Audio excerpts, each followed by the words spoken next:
Good morning বন্ধুরা, আমি আবারও ফিরে আসলাম ডেইলি শিলচরে। ডেইলি শিলচর পক্ষ থেকে আপনাদের সবাইকে নমস্কার এবং ডেইলি শিলচরে আপনাদের সবাইকে স্বাগতম। বন্ধুরা, আমি প্রত্যেক দিনের মতো আপনাদের জন্য সকালের বিশেষ বিশেষ গুরুত্বপূর্ণ সংবাদগুলো নিয়ে আসলাম। আপনারা যারা চ্যানেলে নতুন রয়েছেন, আপনার চ্যানেলটিকে অবশ্যই সাবস্ক্রাইব করে রাখবেন। আমি যখনই পরবর্তী ভিডিও নিয়ে আসবো, আপনার সঙ্গে সঙ্গে আপডেট পেয়ে যাবেন। এবং বন্ধুরা, ভিডিওটা দেখার সঙ্গে সঙ্গে লাইক এবং শেয়ার করতে বলবেন না। বন্ধুরা, আমি প্রত্যেক দিনই আপনাদের জন্য সকালের সব খবরগুলো নিয়ে আসি। বন্ধুরা, আজকের সকালের বিশেষ বিশেষ সংবাদগুলো হলো: আগামী 24 ঘন্টা রাজ্যে অব্যাহত থাকবে দাবদাহ, সতর্ক করলো আইএমডি। আগামী 24 ঘন্টা উৎকট গরম সহ তীব্র তাপপ্রবাহ সহ্য করতে হবে রাজ্যবাসীকে। শনিবার এই সতর্কবার্তা জারি করেছে আইএমডি। তাপমাত্রা 34 ডিগ্রি সেলসিয়াস থেকে 38 ডিগ্রি সেলসিয়াসের মধ্যে ওঠানামা করবে বলে পূর্বাভাসে জানানো হয়েছে। প্রচণ্ড গরমে রাজ্যে মৃত হয়েছে 2 জন। দক্ষিণ অসমে তাপপ্রবাহের মাত্রা সর্বোচ্চ হবে। দক্ষিণ অসমে তাপমান 38 ডিগ্রি সেলসিয়াস স্পর্শ করবে বলে অনুমান করা হচ্ছে। এদিকে পশ্চিম অসমে সর্বোচ্চ তাপমাত্রা 35 ডিগ্রি সেলসিয়াস থেকে 37 ডিগ্রি সেলসিয়াসের মধ্যে থাকবে। সর্বনিম্ন তাপমাত্রা 26 ডিগ্রি সেলসিয়াস এবং 28 ডিগ্রি সেলসিয়াসের মধ্যে থাকবে। অন্যদিকে সমগ্র অসম জুড়ে প্রবল তাপপ্রবাহে আরও একজনের মৃত্যু হয়েছে বলে জানা গেছে। তীব্র দাবদাহের মধ্যে শনিবার রঙ্গিয়ায় 55 বছর বয়সী যুগেন কলিতা নামক এক দিনমজুরের মৃত্যু হয়। তাপমাত্রা বৃদ্ধি সত্ত্বেও কলিতা স্বাভাবিক দিনের মতোই কাজের জন্য বাইরে গিয়েছিলেন। প্রচণ্ড রোদের মধ্যে সারাদিন কাজ করে সন্ধ্যায় বাড়ি ফেরার পর অসুস্থতা বোধ করেন। তারপর তাকে হাসপাতালে নিয়ে যাওয়া হয়। সেখানে চিকিৎসক তাকে মৃত বলে ঘোষণা করেন। এদিকে প্রচণ্ড গরমে রোহায় মৃত্যু হয় আরেকজনের। মৃত ব্যক্তি কন্টেইনার চালক ছিলেন। চালকের পরিচয় এখনও জানা যায়নি বলে সূত্র প্রকাশ। রাজ্যের অধিকাংশ অগ্নিবীরকে অসম পুলিশে অন্তর্ভুক্ত করা হবে বললেন হিমন্ত। প্রাক্তন অগ্নিবীরদের অসম পুলিশে নিয়োগ করা হবে। ভারতের সশস্ত্র বাহিনীতে 4 বছরের মেয়াদ পূর্ণ হওয়ার পর অসমের অধিকাংশ অগ্নিবীরকে রাজ্যে পুলিশে নিয়োগ করা হবে বলে জানিয়েছেন মুখ্যমন্ত্রী ডক্টর হিমন্ত বিশ্ব শর্মা।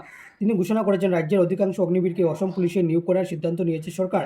কেন্দ্রীয় সরকারের চালু করা অগ্নিপথ প্রকল্পে স্বল্প মেয়াদের চুক্তিতে যুবক যুবতীদের অগ্নিবীর হিসাবে ভারতের সশস্ত্র বাহিনীতে নিয়োগ করা হয়। চুক্তির মেয়াদ মাত্র 4 বছর। এই 4 বছর পার হওয়ার পর কেউ সশস্ত্র বাহিনীতে থেকে যান, আবার অনেক ফের বেকার হয়ে যান। এক স্যান্ডেলে মুখ্যমন্ত্রী চুক্তির মেয়াদ শেষ হয়ে যাওয়া রাজ্যের অগ্নিবীরদের অসম পুলিশে নিযুক্ত করার কথা জানিয়ে লিখেছেন, ভারতীয় সেনার আধুনিকীকরণে প্রধানমন্ত্রী নরেন্দ্র মোদীর ভিশনের প্রতি অসম প্রতিশ্রুতিবদ্ধ। এই প্রকল্পের বিরুদ্ধে বিরোধীরা সবসময় সরব। মাত্র 4 বছর মেয়াদে চাকরি করে পড়ে দেশের হাজার হাজার যুবক যুবতী আবার বেকার হয়ে যাবেন বলে অভিযোগ তুলে বিরোধী রাজনৈতিক দলগুলি এই প্রকল্পের বিরোধিতা করে আসছে। বিরোধীদের ভূমিকার নিন্দা জানিয়ে মুখ্যমন্ত্রী লিখেছেন, বিরোধীদের মিশন হচ্ছে অগ্নিপথ প্রকল্প নিয়ে মিথ্যা কথা বলে ভারতীয় সেনাকে দুর্বল করা। বিরোধীদের এই মিশনকে ভারত পরাজিত করেছে। অসম সিকিমের বন্যা ত্রাণে 11,000 কোটি কেন্দ্রের। উত্তর পূর্বে 100 নতুন পোস্ট অফিস স্থাপনের ঘোষণা সিন্ধিয়ার। বিহারের বন্যা মোকাবিলায় 11,500 কোটি টাকা দিয়েছে কেন্দ্র সরকার, কিন্তু বাজেটে অসমকে শুধুই সাহায্যের আশ্বাস দিয়েছেন কেন্দ্রীয় অর্থমন্ত্রী নির্মলা সীতারামন। বিরোধীদের এমন সমালোচনার মধ্যে অসম ও সিকিমের বন্যা ত্রাণে 11,000 কোটি টাকা বরাদ্দ করল কেন্দ্র।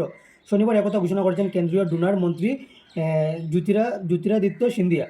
শনিবার গুয়াহাটিতে এক সাংবাদিক সম্মেলনে কেন্দ্রীয় ডোনার মন্ত্রী উত্তর পূর্বের উন্নয়নে গুচ্ছ প্রকল্পের কথা ঘোষণা করেন। জানান, অসম সহ উত্তর পূর্বের উন্নয়ন ও বিপর্যয় মোকাবিলায় বিষয়ে কেন্দ্র সবসময় নজর রাখছে। তার কথায়, উত্তর পূর্বের বিভিন্ন ইস্যুকে কেন্দ্র সরকার সবসময় গুরুত্ব দিচ্ছে। জ্যোতিরাদিত্য বলেন, কংগ্রেস আমলের ডোনার মন্ত্রকের বাজেটের পরিমাণ যেখানে 1,750 কোটি টাকায় সীমাবদ্ধ ছিল, সেখানে এনডিএ ক্ষমতাসীন হওয়ার পর থেকে তা বেড়ে গিয়ে দাঁড়িয়েছে 6,000 কোটি টাকায়। শ্রীলঙ্কাকে হারালো ভারত। শ্রীলঙ্কার মাটিতে প্রথম ম্যাচে শিবম দুবে ওয়াশিংটন সুন্দরকে চাপিয়ে একাদশে জায়গা করে নিলেন রিয়ান। যদিও সুযোগ কাজে লাগাতে ব্যর্থ শুভমন গিল ও যশস্বী জয়সওয়ালের ওপেনিং জুটিতে দুর্দান্ত শুরু ভারতের। ক্যাপ্টেন সূর্যকুমার যাদব 58 ও ঋষভ পান্ত 49 অনবদ্য ব্যাটিং করলেন। ভারত 214 রানের টার্গেট দিলেও অস্বস্তিতে রাখল স্লো ওভার ব্যাটিং। ওপেনিং জুটিতে উঠল 74 রান। এরপর দায়িত্ব সামলান ম্যাচ সেরা সূর্য ও ঋষভ পান্ত। জয়ের জন্য 214 রানের লক্ষ্য নিয়ে খেলতে নেমে 19.2 ওভারে 170 রানে থেমে যায় শ্রীলঙ্কার ইনিংস। ভারত ম্যাচ জেতে 34 রানে। এশিয়া কাপের ফাইনালে আজ ভারতের সামনে শ্রীলঙ্কা। মেয়েদের এশিয়া কাপের ফাইনালে ভারত বনাম শ্রীলঙ্কা। প্রথম সেমিফাইনালে বাংলাদেশকে হেলায় উড়িয়ে দিয়েছেন ভারতীয় মহিলা দল। আর দ্বিতীয় সেমিফাইনালে হাড্ডাহাড্ডি লড়াইয়ের পর পাকিস্তানকে হারিয়ে দিল দ্বীপরাষ্ট্র। এক বল বাকি থাকতে ম্যাচ জিতে নিল শ্রীলঙ্কা। 3 উইকেট জিতে ফাইনালে গিয়েছে তারা। তবে গড়ের মাঠে ফাইনালে ভারত ব্যাগ দিতে প্রস্তুতি শ্রীলঙ্কা। প্রথমে ব্যাট করে পাকিস্তানের ইনিংস থেমে যায় 140 রানে। জবাবে ওপেনার চামারি আত্মপাতারু করা 63 রানের ইনিংসে শ্রীলঙ্কাকে জয় এনে দেয়।